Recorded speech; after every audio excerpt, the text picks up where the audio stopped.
Everyone, mutton curry recipe సింపుల్గా తొందరగా ఈజీగా అయ్యే ప్రాసెస్ నా స్టైల్లో మీకు కూడా నచ్చుతుంది అనుకుంటున్నాను. మటన్ని శుభ్రంగా కడిగేసి దాంట్లో ఉప్పు పసుపు కొంచెమే వేస్తున్నాను, ఎక్కువ వేయట్లేదు ఎందుకంటే మనం పోపులో వేస్తాం కాబట్టి తక్కువ వేస్తున్నాను.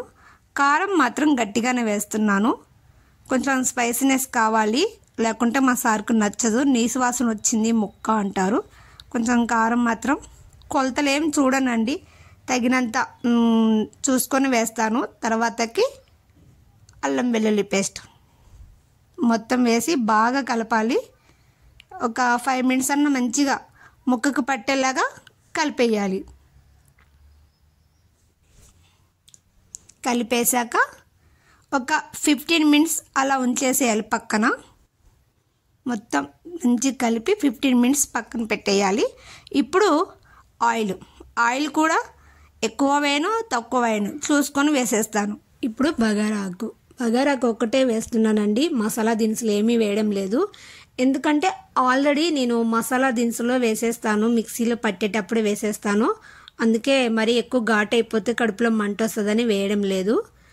పచ్చిమిర్చి వేయాలి.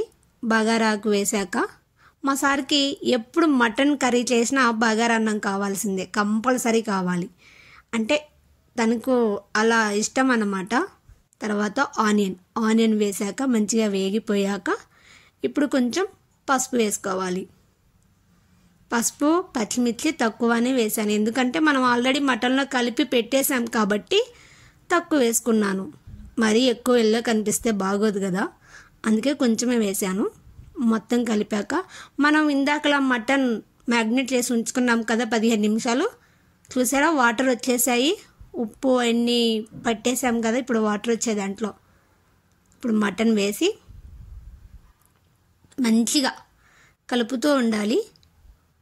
నాకు అక్కడ కలుపుతుంటే అన్కంఫర్టబుల్గా ఉంది, కెమెరా అడ్డు ఉంది, అయినా కానీ అలాగే తిప్పాను అనమాట. మంచిగా కలిపేశాను. ఇప్పుడు 5 నిమిషాలు అలా వదిలేయాలి, ముక్కకి మంచిగా మసాలా పట్టాలి. అలా పట్టేస్తే మంచిగా ఉంటుంది. ఇప్పుడే వాటర్ పోయొద్దు, తర్వాతకి తీసి మళ్ళీ ఇంకోసారి మంచిగా కలిపి ఇప్పుడు మనం ఇందాకలా కలిపిన బౌల్ ఉంది కదా, దాంట్లో కొంచెం మసాలా ఉంది, వాటర్ పోసి ఆ వాటర్ అన్నీ దీంట్లో పోసేయాలి. ముక్క మునిగిందాకా వాటర్ పోయాలన్నమాట. ఇట్లా ముక్క మునిగిందాకా వాటర్ పోసి కొంచెం కొత్తిమీర కూడా వేసాను, కొంచెం ఉప్పు కూడా వేసాను. మంచిగా కలిపేసుకొని ఇలా కలిపి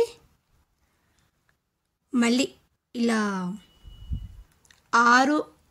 నాకైతే 5 విజిల్స్ వస్తే చాలు, 5-6 విజిల్స్ వస్తే మంచిగా ఉంటుందండి, మటన్ మంచిగా ఉడికిపోతుంది. 5-6 విజిల్స్ వచ్చాక కొంచెం ఉప్పు ఉప్పు వేస్తానండి, చూసుకొని వేసేస్తాను. ఎక్కువ ఉప్పు ఎక్కువైనా తినలేం, తక్కువైనా కలుపుకోవచ్చు, ఎక్కువైతే తినలేం కదా, అందుకే చూసుకొని కొంచెం వేస్తున్నాను. ఇప్పుడు చూసారా మంచిగా దగ్గరకు వచ్చేసింది మటను. ఇప్పుడు కొత్తిమీర, ధనియా పౌడర్, గరం మసాలా వేసి మంచిగా కలిపి దింపేయడమే. అంతే, చాలా ఈజీ ప్రాసెస్. నేనైతే ఇలాగే చేస్తానండి, ఇంత అవి ఇవి ఏమి వేయను, సింపుల్గా మా తెలంగాణ స్టైల్లో ఇలాగే చేస్తాను. దింపేసి ఇక మా సార్కి టేస్ట్ ఎలా ఉందో అడుగుదాం. ధనియా పౌడర్ వేసాను, గరం మసాలా ఇది 2 వేసి మంచిగా కలుపు. ఇక మా సార్ టేస్ట్ ఎలా ఉందో చెప్తారు. ముక్క మంచిగా ఉడికిందండి, టేస్ట్ ఉందంట. ఈ వీడియో నేను మా సారు ఫుల్ వీడియో తీయలేకపోయాను, హాఫే వచ్చింది, సో కొంచెం వీడియో క్లారిటీ లేదు. సూపర్ ఉందంట, బాగుందని చెప్తున్నారు. చెప్పాలి కూడా, వాళ్ళ ప్రాసెస్ అది. ముక్క కూడా మంచిగా ఉడికిందంట, బాగుందన్నారు. నేను స్టార్టింగ్లో తినేదాన్ని అండి మటను, మా ఫంక్షన్ అప్పుడు మేకల్ని కోసారు, ఇంకప్పటి నుండి తింటాం మానేశాను. బాగుందంట. బాయ్ ఫ్రెండ్స్, లైక్ చేయండి, షేర్ చేయండి.